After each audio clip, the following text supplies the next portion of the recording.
Hola, soy Julio Ramón y esto es Entrando a la Zona de Confort. Siempre nos han dicho que tenemos que salir de la zona de confort, pero fue entrando a mi zona de confort donde conseguí las herramientas para perder 50 kilos y hoy poder hacer este podcast. Mi nombre es Julio Ramón Pérez y estuve obeso por más de 20 años. De hecho, una vez llegué a pesar casi 150 kilos. ¡150 kilos! ¿What?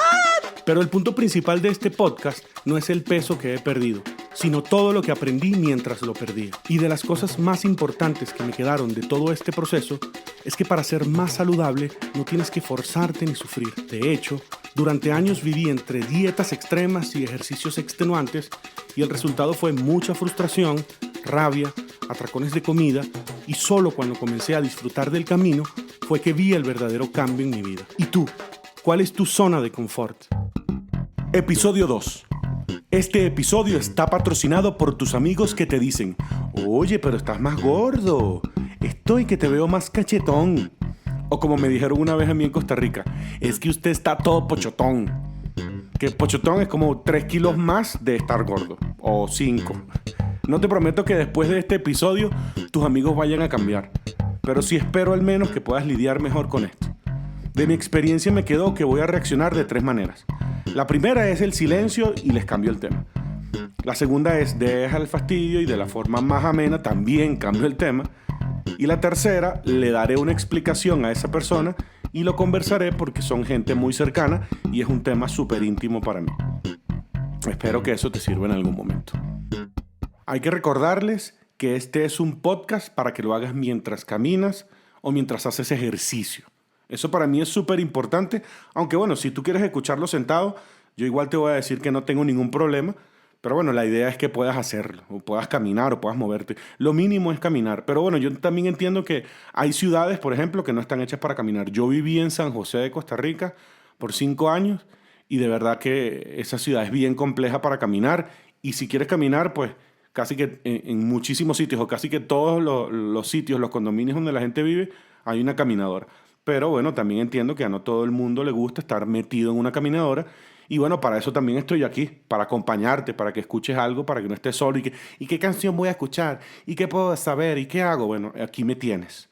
Entonces, por ejemplo, Ciudad de México, que es donde vivo actualmente, es una ciudad, por lo menos donde yo vivo, la zona donde estoy, donde se puede caminar muchísimo y donde muchas de las cosas que yo hago, las hago caminando. No tengo que necesariamente montarme en un carro y bueno, eso para mí es maravilloso. Porque eso fue lo que me ayudó como a entrar en ese proceso de comenzar a caminar y comenzar a tener un ritmo de vida diferente. Y ahora muchísimas cosas, por ejemplo, muchísimas veces que voy al mercado lo hago caminando y no lo hago en el carro, nada más para cuando son muchas compras, voy por una tienda de esas donde que venden la ropa venden la ropa, escúchenme a mí, y venden las cosas por galones o por docenas, y ahí sí me tengo que llevar el carro. Pero eso es importantísimo que lo tengan presente. Lo otro que sí quisiera que tuviesen presente es que el episodio pasado, no sé si llegaste aquí de la nada a este episodio, el episodio pasado hablamos de el Homo sapiens, de dónde venimos, de dónde viene en parte la obesidad, y hay que recordarles, o quiero recordarles 3 cosas. Nosotros tenemos 3 macronutrientes que son los que nos alimentan, que son las grasas, las proteínas y los carbohidratos.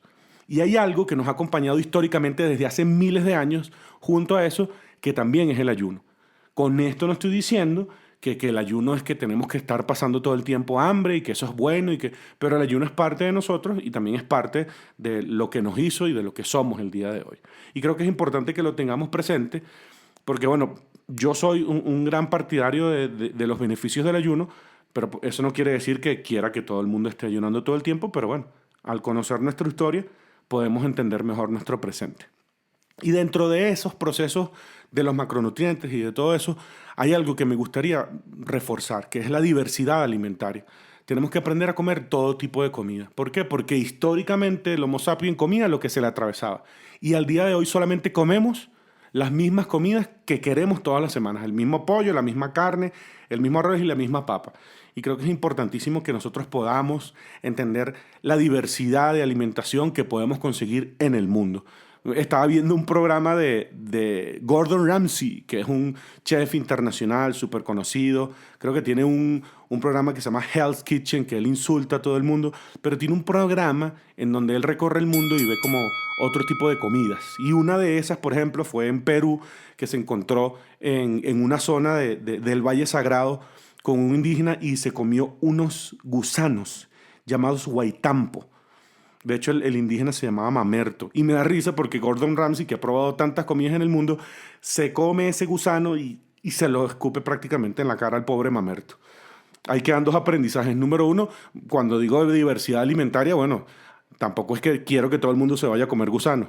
Y número dos, si hay un indígena que se llame Mamerto y te ofrece un gusano, no te lo comas, hermano. Ten claro eso y ten presente eso. Hoy vamos a hablar de la historia de la obesidad. En el capítulo pasado hablamos de nuestros ancestros y de dónde venimos, pero ahorita voy a comenzar a hablar realmente de dónde, por ejemplo, apareció el primer personaje gordo de la historia. Así que prepárense. Hola, te habla tu motivador de confianza, Julius, no fat, no carb, no food, fitness, claro que yes. Y ya debes haber escuchado la campana del entreno. Es decir, este es el momento para ponerle fuerza a ese entrenamiento. Y recuerda que si quieres ser feliz, solo tienes que estar fitness, porque quizás no comas más nunca en tu vida carbos ni la comida deliciosa que tanto te gusta. Pero todos te van a ver y van a decir, wow, yo quiero tener ese cuerpo. ¡Vámonos! Los primeros indicios de la obesidad fueron hace miles de años. Por lo menos los que conseguimos al día de hoy.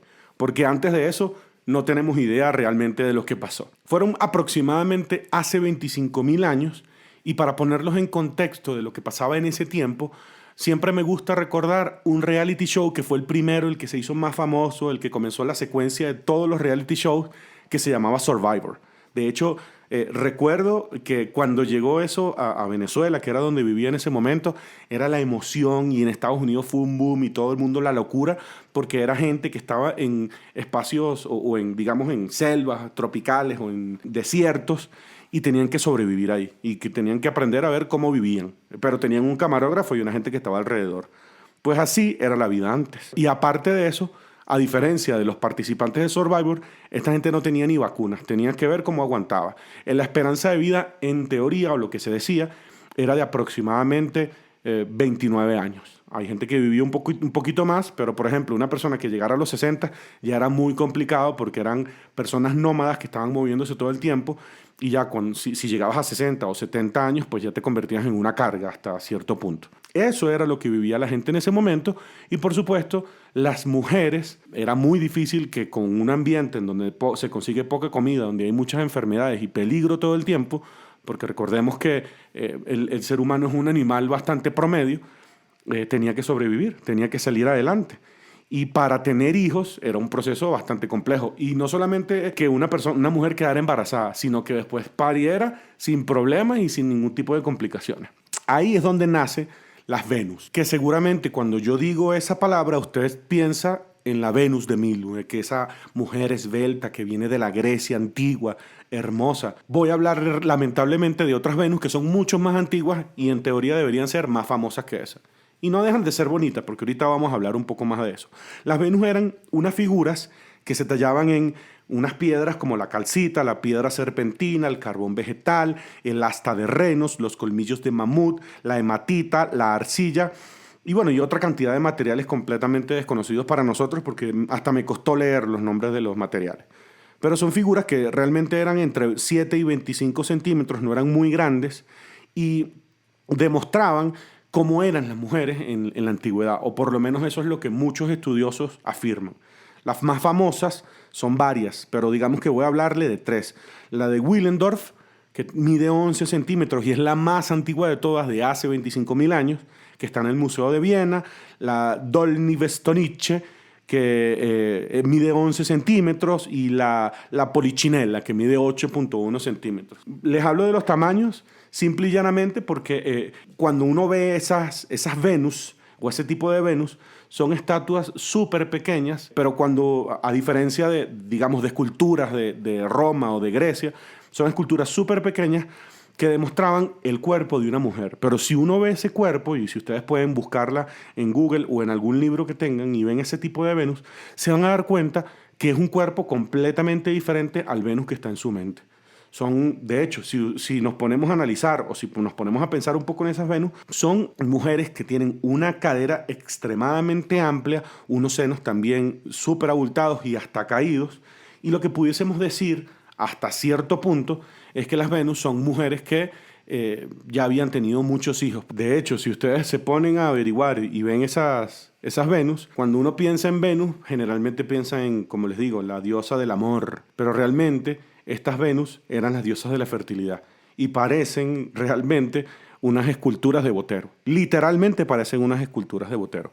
Y son diosas de fertilidad porque en esa época, con la escasez de hambre, con el ambiente, digamos, tan duro que vivían en esa época los humanos, tener hijos era una proeza.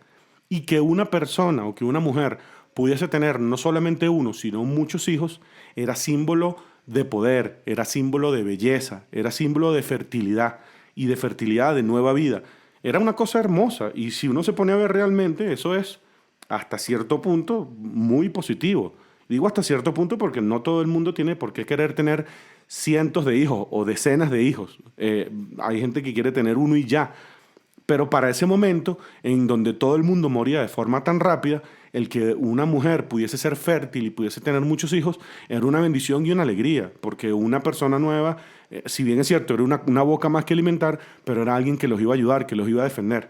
Y también es importante ver los contextos en donde crecen, digamos, estos procesos.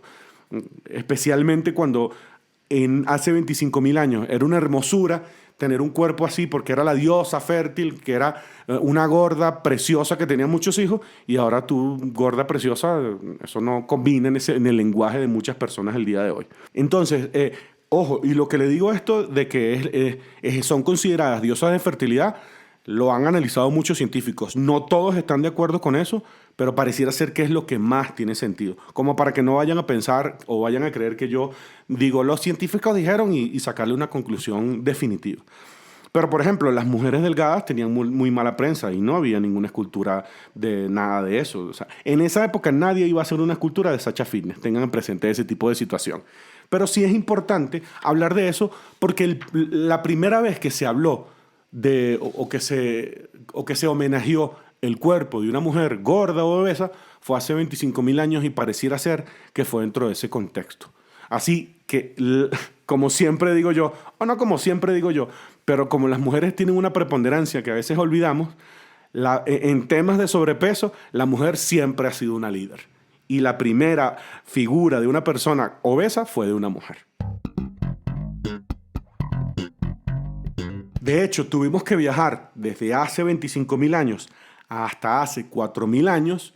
Eso quiere decir que viajamos 21.000 años, si mi matemática no me falla, para conseguir la estatua del primer hombre que tiene sobrepeso o que es obeso, como lo quieran llamar al día de hoy. Es un tiempo bastante prolongado y digamos que pasaron años con estas Venus y apareció en Egipto Gemiunu, que se hizo construir una gran mastaba o una gran estatua hace 4.000 años. Él era maestro o jefe de los escribas, lo que quiere decir que estaba en una posición de poder, estaba cerca, digamos, ahí del tema del faraón.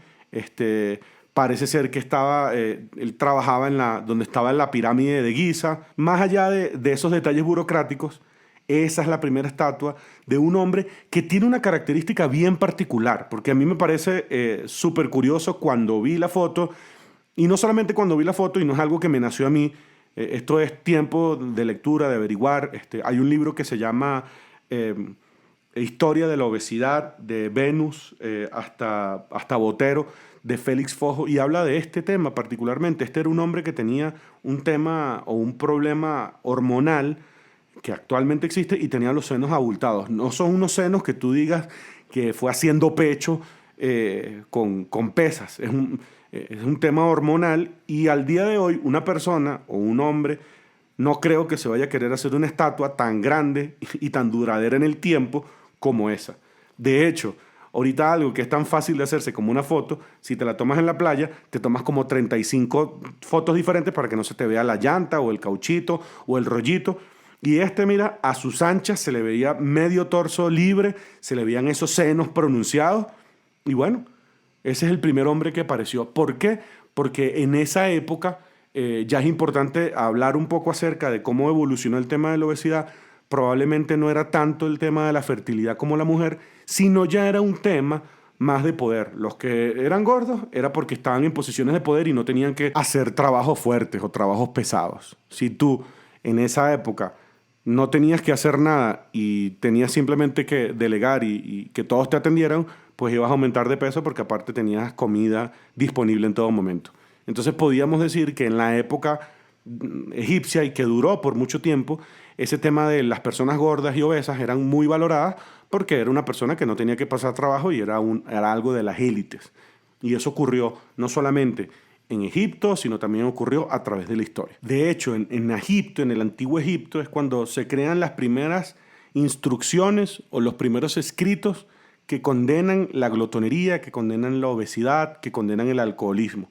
O mejor dicho, que condenan los excesos. Las primeras que se consiguieron fueron las instrucciones de Khamenei. Esas son una evidencia en donde, de hecho, Khamenei era un visir era un asesor de las élites de Egipto y utilizaba frases dentro de esas instrucciones que se encontraron y se vio la evidencia, como esta que les voy a decir. La glotonería es una bajeza.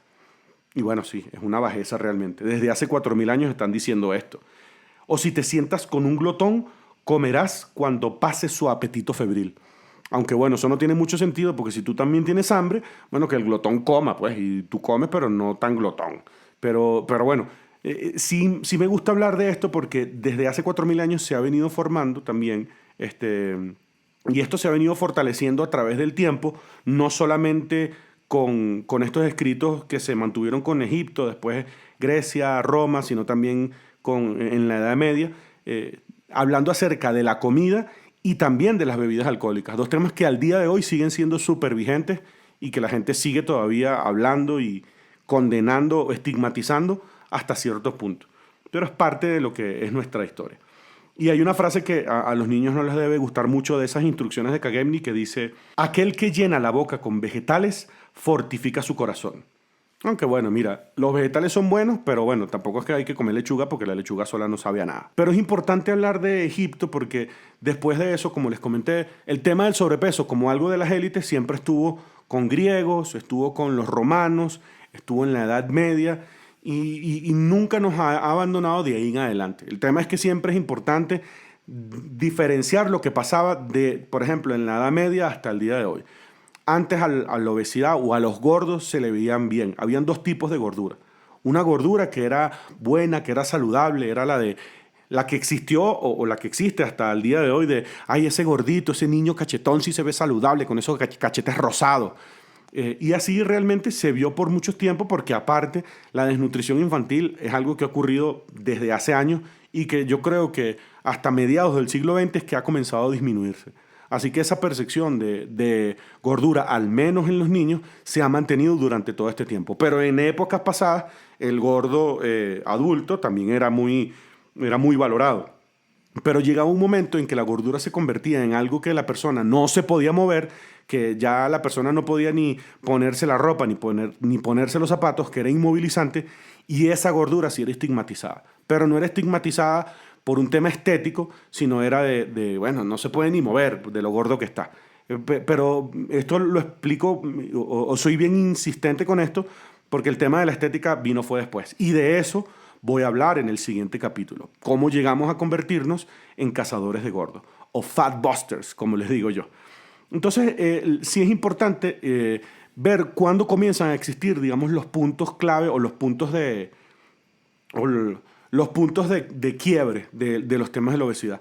Este es algo de lo que yo hablo bastante en el libro. De hecho, le dedico un capítulo completo a explicar un poco acerca de Hipócrates, que fue el primer médico que habló de la obesidad, hablar después de Galeno, que fue el otro médico que también tocó el tema de la gordura. Pero pasa la Edad Media y llegamos al Renacimiento. Digamos, eso es aproximadamente en los años 1500. Cuando ese gordo llegó. Bueno, es para ver si están activos porque están caminando y tampoco quiero que estén ahí, ay, ya, de que están hablándome del Egipto. Vamos, muchachos, sigan caminando, que no es el momento para detenerse. Pero a lo que voy con esto es que en los años 1500 llega el Renacimiento y hay dos puntos de quiebre que comenzaron a cambiar nuestra sociedad a como estamos al día de hoy. Y creo que es importante que lo tengan presente. Si quieren leerlo en el libro, lo pueden leer. Pero el tema de las artes comenzó a cambiar. Y el tema de explorar o de ver el cuerpo humano de una forma diferente, de una forma más directa o más real, comienza a aparecer. Uno de los exponentes de esa corriente de artistas nuevos es Pedro Pablo Rubens o Peter Paul Rubens, que en 1577 es uno de los pintores que generó mucha polémica porque mostraba a las mujeres desnudas. Yo recuerdo que la primera vez que vi o que tuve la oportunidad de ver un cuadro de Rubens fue cuando entré al Museo de Prado en Madrid y veo esas esculturas de esas mujeres que son mujeres reales, son como la Venus de Willendorf o la Venus, cualquiera de las Venus antiguas, y tú ves ese cuerpo y él ahí comenzó a mostrar el cuerpo de la mujer realmente, porque de esa época para acá fue que comenzó el Renacimiento. Y creo que es importantísimo mostrar o entender ese cuerpo de la mujer, porque una de las cosas a las que tenemos que llegar es, independientemente de que la salud es lo primero, y que eso es lo básico, que también tengamos que entender o que podamos dimensionar que los cuerpos saludables son muy diversos y no tienen que estar atados a ciertos parámetros. Sin duda alguna, si es una obesidad grado 3, evidentemente eso sí no es nada saludable. Pero Rubens fue uno de los que comenzó a mostrar ese cuerpo de una forma más irreverente, por decir una palabra. Y por otro lado, estoy hablando de la pintura, por otro lado, la escritura, tenemos a Miguel de Cervantes, por ahí por 1547, que nos dejó su obra más importante, que es El Quijote de la Mancha. Creo que es importante también dimensionar eso porque el Quijote nos muestra una figura completamente diferente a lo que veníamos acostumbrados. No quisiera que esto que voy a decir se vaya a malinterpretar o se vaya a pensar bueno, por esto es que porque ahora queremos cancelar a todo el mundo y a todo lo que viene del pasado. Y eso no, y quiero ser bien enfático porque lo que menos quiero es que se ocurra, porque lo único que quiero es poner en contexto algo que está. Y algo que han ya escrito otros pensadores y otros sociólogos durante mucho tiempo. Y es el tema de que cuando él comienza a hablar, o cuando se habla en el Quijote, de una persona delgada y alta como el Quijote, que tenía unos ideales altos y que tenía un compañero que era, digamos, un gordito que lo que le gustaba era comer, pero era de la tierra, digamos de la tierra con los pies sobre la tierra y que hacía chistes y que se comportaba, digamos, de una forma, digamos, más práctica o más pragmática, comienza a establecer, digamos, el modelo de ese gordo que es más tranquilo, que es más flojo, y comienzan a crearse ciertos patrones que no es la única forma donde se crean esos patrones, porque hay muchísimas cosas que han hecho que se cree eso, pero siendo una de las obras más importantes literarias del mundo, quizá la más importante del habla española, eso es parte de lo que nos ha devenido en nosotros también ver en las personas que son con más gorditas, como más... Bueno, ese le gusta es comer. Ojo, no quiero en ningún momento ni que se cancele, ni que se piense, porque es parte, y aparte, Quijote de la Mancha tiene mensajes muy hermosos, pero es parte de lo que nos hizo el día de hoy. Y del Renacimiento para acá comenzó una evolución, que es lo que nos ha llevado el día de hoy, de estigma, de maltrato y de rechazos a las personas con sobrepeso, que ha venido creciendo cada vez más y cada vez más, y al día de hoy, ahorita estamos digamos, en un debate que bueno que se ha venido dando en el de que no podemos llegar a los extremos de que una persona flaca no necesariamente es una persona saludable, pero también está el otro extremo de hasta en algunos momentos hacer el comentario y decir que bueno, que sí, que la obesidad te puede ayudar a salvarte y que puede ser beneficiosa para la sobrevida. Y bueno, eso es algo bastante debatible y creo que es una de las cosas importantes que tenemos que tener presente. El equilibrio, que la salud es lo más importante, que los cuerpos no solamente son cuerpos delgados, extremadamente delgados, y que en la diversidad de los cuerpos también puede haber salud. Y creo que es una de las cosas más importantes que tenemos que tener presente al momento de dimensionar el tema de la obesidad, desde Venus hasta el día de hoy. ¿Cómo vamos? ¿Cómo vamos? No me diga que ya se cansaron. Si ya se cansaron, vamos a ponerle un poquito más de fuerza, que ya pasamos la mitad de esto. Ya vamos en bajada. Así que no te detengas. Si estás en el gimnasio solo o si estás en la calle, dale un poquito más, que lo vas a lograr. Entonces, para resumirles y para darles un abreboca de lo que viene en el capítulo siguiente, ¿cuándo comienza realmente el estigma? Comienza para finales de los años 1800. Aquí lo importante es que tengamos presente que para hablar de la obesidad no solamente podemos hablar del síntoma externo, de las piernas gordas, de la barriga, sino entenderla. Y creo que es importantísimo que, no solamente porque yo haya escrito un libro donde hable de esas cosas, que siempre para mí es importante que valga la cuña dentro de lo que hablo, pero creo que es importante que entendamos de dónde venimos, cómo fueron nuestros inicios y las personas gordas, porque yo me sigo llamando gorda y me gusta que me digan gordo, tenemos que entender de dónde viene esto y de dónde viene el estigma para poder convertirlo de una forma más equilibrada y más saludable. Tips de Julio Ramón. El camino de 1000 millas comienza con un simple paso. Esa frase, que es de Lao Tse, me ha acompañado desde hace años. De hecho, yo tenía un cuadro en mi cuarto en Venezuela que tenía eso. Me gustaba la frase porque yo siempre pensaba en que había que hacer las cosas poco a poco, pero nunca la ejercí, nunca la puse en práctica en temas de sobrepeso, y eso que fui gordo todo ese tiempo que tenía ese cuadro en mi cuarto y por muchísimos años. Creo que sí es importante hablar de eso porque cuando nosotros comenzamos en una dieta, generalmente nos vamos del blanco al negro. Y creo que eso es algo que si tú lo quieres hacer, como todos los lunes que vas a comenzar esa dieta de frutas y vegetales, es una pérdida de tiempo. Y cuando digo que es una pérdida de tiempo, no significa que hacer un régimen o comer saludable es malo, pero los cambios radicales sí son malos. Y las cosas tienen que ir poco a poco, paso a paso, porque es lo que nos va a dar la constancia. Yo comencé caminando, recuerdo que estaba en un proceso súper complejo en mi vida y dije, de hecho estaba en Costa Rica y como donde yo vivía era muy difícil caminar por esa zona, había un pequeño gimnasio y comencé caminando 15 minutos. Y me gustaron los 15 minutos y dije, bueno, mañana voy a hacer 15 minutos más. Y eso fue el inicio de solamente poder cambiar o establecer un cambio de diferencia en mi vida. Al día de hoy yo camino aproximadamente 1 hora diaria. Digo aproximadamente porque a veces es 1 hora y 10 minutos, a veces es 50 minutos. Pero eso es lo que yo camino diariamente y lo hago porque me encanta, porque me relaja, porque me gusta y no porque me siento obligado a. Pero todo comenzó con un simple paso, con 15 minutos, con ese poquito de esfuerzo. Y eso lo podemos aplicar para todo lo que tenga que ver con la salud.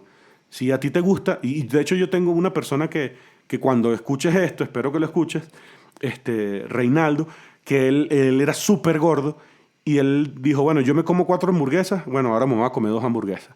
Y si me como 4 sándwiches o 6 sándwiches, me como 3. Y así fue como él comenzó a reducir sus cantidades y bajó de peso. Y por supuesto, no solamente eso, pero digamos que para efectos prácticos, si queremos hacer cambios radicales en nuestra vida, especialmente con la alimentación, si comenzamos poquito a poquito, suave, suavecito, es que realmente podemos a largo plazo tener unos cambios mayores. ¿Y por qué les digo eso? Porque nosotros estamos acostumbrados a vivir en el día a día con todo para allá, mientras más rápido mejor, con la solución que te va a quitar 20 kilos en una semana, con la dieta de la sopa, que va a bajar 200 kilos en una semana comiendo sopa de pollo, mejor dicho, sopa de repollo. Y esas cosas extremas, lo único que nos pueden llevar es a los extremos. ¿Qué quiere decir con extremo y extremo? Y Dios mío, ¿qué es esto? Que si nosotros nos quitamos la comida por mucho tiempo, esa prohibición lo que va a hacer es que cuando nos liberen, vamos a querer comernos todo de una sola vez. ¿No les pasa que cuando ustedes tienen 4 semanas con una dieta estricta y van por un cumpleaños, se quieren comer todo lo que no se comía en esos días? Y ojo, yo no les estoy hablando desde el Olimpo. Yo todavía sigo lidiando con eso. Y yo voy por un cumpleaños y siento todavía, me quiero comer todo y beber todo. Pero creo que es parte del equilibrio de ir tomando las cosas poco a poco y paso a paso.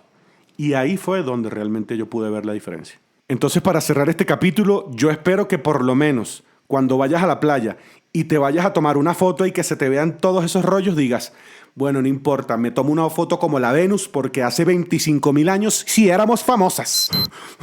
¡Lo logramos, equipo! ¡Lo logramos! Ahora tienes dos opciones. Seguir ejercitándote o haz un burpee. Sí, solo un burpee. Quizás mañana hagas 2 o 3 y así sucesivamente. Lo que sí es importante es que te estires muy bien, porque eso ayudará a tus músculos y pon algo de música para que relajes la mente. Así que entrégate y nos escuchamos en el siguiente episodio. Y si este capítulo lo escuchaste sentado, recuerda que el próximo lo podrás escuchar caminando. Este podcast lo puedes escuchar en todas las plataformas como Spotify, Evox, Apple Podcasts, YouTube, y cuando lo dejes de oír, voy a seguir sonando en tu mente y tu corazón. Sígueme a través de Julio Ramón Pérez en todas las plataformas, compártelo si te gusta a quienes conozcas y recuerda comprar el libro en Amazon.com o en audiolibro en varias plataformas disponibles en julioramonperez.com.